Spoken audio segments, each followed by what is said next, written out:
નમસ્કાર, હું છું પ્રિયા અને તમે જોઈ રહ્યા છો જનતા કી જાણકારી ન્યૂઝ।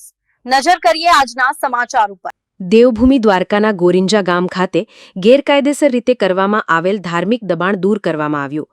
ગોરિંજા ગામે બિન નંબરી રેવન્યુ સર્વે નંબર પર આવેલ આશરે 25 વર્ષ જૂનું ધાર્મિક દબાણ કે જેના વિસ્તારની જંત્રી મુજબની કિંમત અંદાજે 50,000 જેટલી થવા જાય છે, તે રેવન્યુ સ્ટાફ તેમજ પોલીસ સ્ટાફની હાજરીમાં સંપૂર્ણ કાયદાકીય પ્રક્રિયા અનુસરીને દબાણ દૂર કરવામાં આવેલ।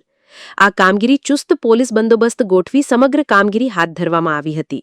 રિપોર્ટ લલિત શિંગડિયા, દેવભૂમિ દ્વારકા।